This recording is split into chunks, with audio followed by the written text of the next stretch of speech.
At dawn over the mountains of Jalisco, Mexico, the quiet sky suddenly erupted into chaos as a Mexican military helicopter burst into flames and crashed to the ground after being struck by a rocket-propelled grenade. In just seconds, 9 soldiers were killed, and the message from the criminal underworld was clear. Powerful cartel leaders were no longer hiding in the shadows. They were willing to challenge the authority of an entire nation. That single attack was only one moment in a conflict that has reshaped modern Mexico. Since 2006, the country's struggle against organized crime has resulted in more than 300,000 killings, turning entire regions into battlegrounds where rival criminal groups compete for power, territory, and billions of dollars in illegal profits. Behind this relentless violence stands a small group of men who built criminal organizations so vast that their influence stretches far beyond Mexico's borders. These kingpins created networks moving illegal products across North America, Europe, and Asia, generating profits estimated in the billions of dollars every year. Some ruled through strategy and secrecy, carefully avoiding attention for decades. Others relied on raw force, commanding heavily armed crews capable of turning entire cities into war zones overnight. Their empires reshaped the global underworld and left a lasting mark on history. This is the story of the 6 most lethal kingpins in Mexico's history, the men whose rise changed the criminal landscape forever. The story of Mexico's modern cartel empire cannot begin anywhere else but with Joaquín El Chapo Guzmán, a man whose rise from poverty in Badiraguato, Sinaloa, would eventually turn him into one of the most notorious figures in the global criminal underworld. Born in 1957 in the rugged mountains of northwestern Mexico, Guzmán grew up in a region where illegal trafficking had already become part of everyday life. What separated him from others was not physical presence, standing barely 5 feet 5 inches tall, but an extraordinary ability to build networks, forge alliances, and expand operations across continents. By the 1990s, he had become a key leader of the Sinaloa Cartel, an organization that investigators say controlled trafficking routes stretching from Colombia and Central America through Mexico and into the United States, generating estimated profits of more than $3 billion per year at its peak. Yet, what truly turned El Chapo into a global legend was not only the size of his empire, but the audacity of his escapes. On January 19, 2001, he vanished from Puente Grande Maximum Security Prison in Jalisco, reportedly slipping past security in what many later described as one of the most embarrassing prison breaks in Mexican history. For the next 13 years, Guzmán operated freely, expanding his organization and consolidating the Sinaloa Cartel as one of the most powerful criminal networks in the world. Even after being captured again in 2014, he shocked the world once more on July 11, 2015, escaping through a meticulously engineered 1-mile tunnel dug directly beneath the shower of his cell in Altiplano prison, a project authorities later estimated cost more than $50 million to construct. The tunnel included lighting, ventilation systems, and a customized motorcycle on rails, demonstrating a level of planning that stunned investigators across the globe. Although Guzmán was finally captured again in 2016 and later extradited to the United States, where he now serves a life sentence inside the ultra-secure ADX Florence prison in Colorado, the empire he helped build did not disappear. Instead, his arrest created a new power struggle inside the criminal world, and among the figures who would shape the next chapter of that story was a man who had spent decades quietly operating in the shadows: Ismael El Mayo Zambada. Unlike the dramatic rise and fall of Joaquín El Chapo Guzmán, the story of Ismael El Mayo Zambada is defined by patience, secrecy, and an extraordinary ability to remain invisible while operating one of the most powerful criminal networks in the world. Born in 1948 in Sinaloa, Mexico, Zambada began his involvement in the illegal trade during the late 1960s, long before the modern cartel system took shape. Over the decades, he became one of the central architects of the Sinaloa Cartel, working alongside figures like El Chapo, while quietly building his own influence behind the scenes. What made El Mayo so unusual was his strategy. Unlike many cartel bosses who embraced wealth and notoriety, he avoided publicity entirely, rarely appearing in photographs, and almost never traveling in ways that could expose him to authorities. This approach allowed him to do something almost unheard of in the criminal world: operate for more than 50 years without ever spending a single day in prison. Investigators believe his network relied heavily on long-standing alliances and deep corruption that reached into local police forces, military units, and political circles across parts of Mexico. Through these connections, the Sinaloa Cartel expanded trafficking routes that stretched from South America through Mexico and into the United States, generating billions of dollars every year. For decades, El Mayo Zambada was considered almost untouchable, a man whose power came from remaining the quiet strategist rather than the public face of the organization.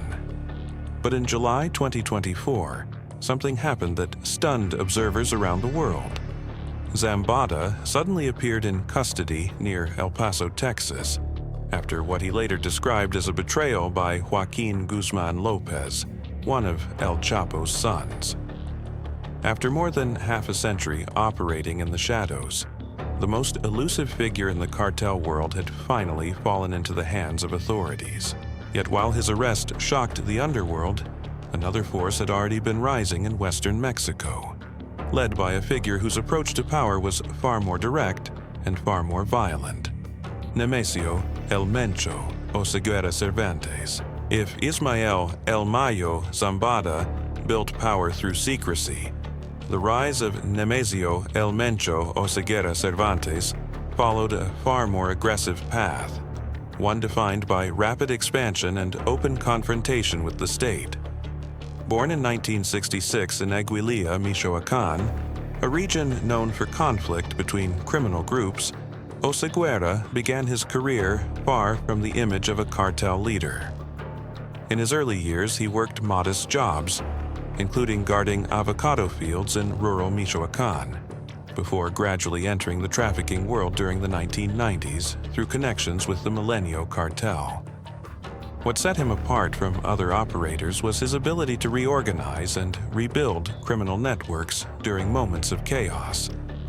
After the decline of older organizations, Oseguera helped form a paramilitary-style group known as Los Mata Zetas, which later evolved into the powerful Jalisco New Generation Cartel, widely known as CJNG.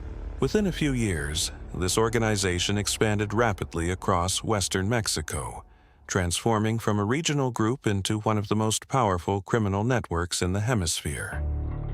The moment that brought El Mencho international attention came on May 1st, 2015, when Mexican security forces launched a massive operation in Jalisco aimed at capturing him.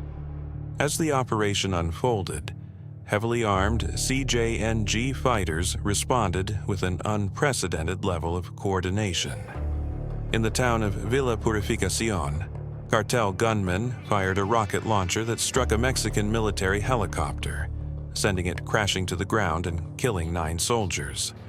At the same time, CJNG crews blocked highways, burned vehicles, and launched attacks across multiple municipalities to disrupt the security operation and ensure their leader could escape. The scale of the response stunned authorities and demonstrated that CJNG had developed a structure resembling a modern paramilitary organization. In the years that followed, the cartel expanded into 28 of Mexico's 32 states, controlling trafficking routes reaching the United States, Europe, and Asia, while generating profits worth billions of dollars annually. Despite one of the largest international manhunts in the region, El Mencho has remained at large. with the United States government offering a reward of up to $15 million for information leading to his capture. His ability to evade authorities while expanding the influence of CJNG has made him one of the most feared figures in the criminal underworld today. Yet, even the rise of this powerful cartel did not eclipse the legacy of another organization whose brutality once redefined organized crime in Mexico, the group known as Los Zetas, led by one of its most infamous commanders, Miguel Ángel Treviño Morales. Long before the rise of CJNG, another organization had already shocked Mexico with a level of brutality that changed the rules of the criminal world. That group was Los Zetas, and one of the figures most closely associated with its violent expansion was Miguel Ángel Treviño Morales, widely known by the codename Z40. Unlike many cartel leaders who rose through traditional trafficking networks, the origins of Los Zetas were different from anything Mexico had seen before. The group was originally formed in the late 1990s when Osiel Cárdenas Guillén, leader of the Gulf Cartel, recruited roughly 30 deserters from Mexico's elite Special Forces unit, the Grupo Aeromóvil de Fuerzas Especiales, to serve as his personal enforcement team. These men brought with them advanced military training, including counterinsurgency tactics and combat discipline, transforming what had once been a criminal gang into something resembling a private army. Within this environment, Miguel Ángel Treviño Morales rose through the ranks, gaining a reputation for ruthless efficiency and an uncompromising approach to power. By the mid-2000s, as tensions grew between the Gulf Cartel and its former enforcers, Los Zetas broke away and began building their own empire across northern Mexico, particularly in regions such as Tamaulipas, Nuevo León, and the strategic border city of Nuevo Laredo.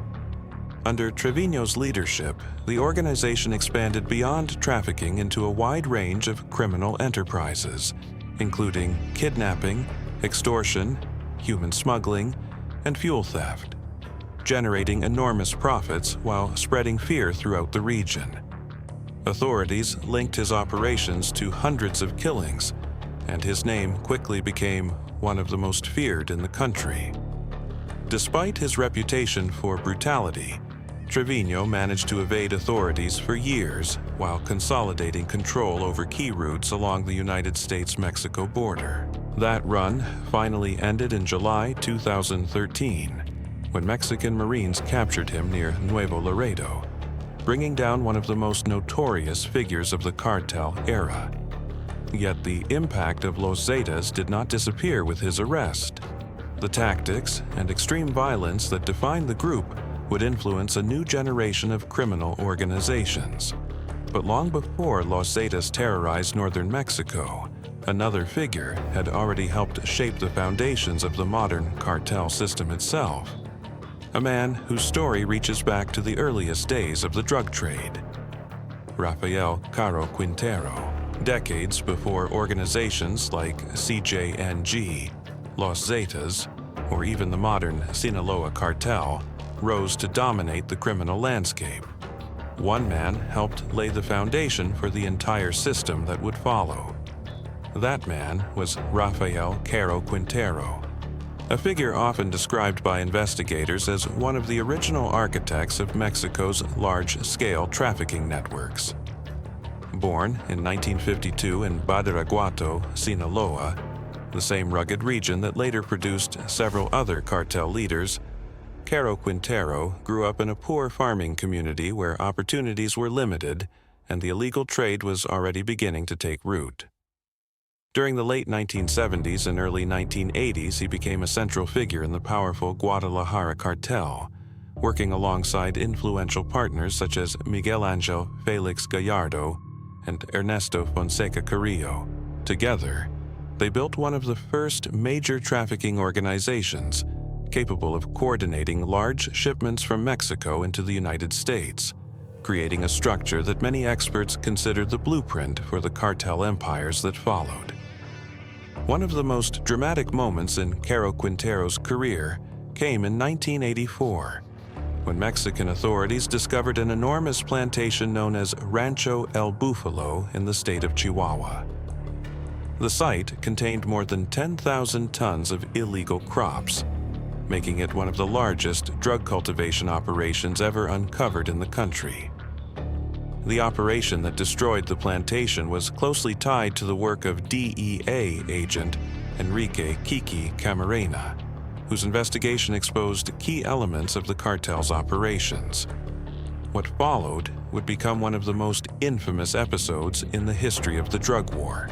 In February 1985, Camarena and a Mexican pilot named Alfredo Zavala Avelar were kidnapped and later killed, an event that sparked international outrage and triggered one of the largest cross-border investigations ever conducted between Mexico and the United States. The pressure from that case led to Caro Quintero's capture in April 1985 in Costa Rica, where he was arrested and returned to Mexico to face justice.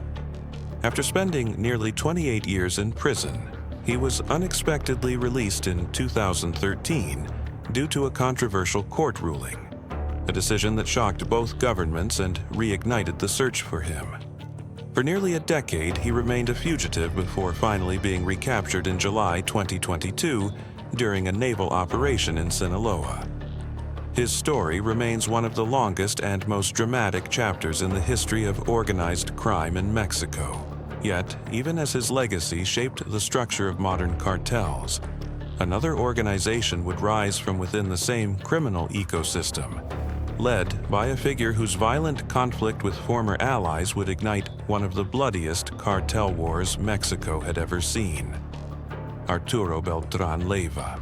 By the late 2000s, Mexico's criminal underworld had entered one of its most volatile periods, and at the center of that storm stood Arturo Beltrán Leyva, a man whose name would become synonymous with betrayal, violence, and one of the most destructive cartel wars in the country's history. Born in 1951 in Sinaloa, Mexico, Beltrán Leyva rose through the ranks of organized crime alongside his brothers Hector, Alfredo, and Carlos Beltrán Leyva, forming what would eventually become known as the Beltrán Leyva organization. In the early years, the group operated as a powerful faction within the Sinaloa Cartel, maintaining close ties with leaders such as Joaquín El Chapo Guzmán and Ismael El Mayo Zambada. The alliance helped consolidate trafficking routes that stretched across northern Mexico and into the United States, generating enormous profits and strengthening the cartel's dominance over key corridors along the border. However, that alliance collapsed dramatically in 2008 after Alfredo Beltrán Leyva, one of Arturo's brothers, was arrested by Mexican authorities. The Beltrán Leyva family believed the arrest was the result of betrayal by El Chapo, accusing him of providing information to authorities in order to eliminate rivals within the organization. What followed was a brutal conflict that shattered the unity of the Sinaloa Cartel and ignited a war that spread across several regions of Mexico, particularly in states like Guerrero, Morelos, and Sonora. Under Arturo's leadership, the Beltrán Leyva organization formed alliances with rival groups, including elements connected to Los Zetas, dramatically escalating the scale of violence across the country. Assassinations, large-scale shootouts, and targeted attacks against officials became increasingly common as both sides fought for control of territory and influence. The conflict transformed several cities into battlegrounds and marked one of the most violent chapters of the cartel era. That chapter reached a dramatic conclusion on December 16, 2009, when Mexican Navy Special Forces launched a major operation in the city of Cuernavaca, Morelos, after receiving intelligence about Beltrán Leyva's location inside a luxury apartment complex. The confrontation that followed involved heavy gunfire and lasted several hours before authorities finally eliminated Arturo Beltrán Leyva, bringing down one of the most powerful figures in Mexico's organized crime history. His death fractured the organization he had led and triggered the fragmentation of the group into smaller criminal factions. Yet even with the fall of such influential figures, the broader system they helped build did not disappear. New leaders would continue to emerge, proving that the cartel world was far larger than any single kingpin. As these stories show, the rise and fall of these 6 men reveals more than just individual criminal careers. Together, Joaquín El Chapo Guzmán, Ismael El Mayo Zambada, Nemesio El Mencho Oseguera, Miguel Ángel Treviño Morales, Rafael Caro Quintero, and Arturo Beltrán Leyva shaped the modern era of cartel power in Mexico. Their organizations built global trafficking networks worth billions of dollars, influenced entire regions, and left a legacy that continues to affect both Mexico and the United States today.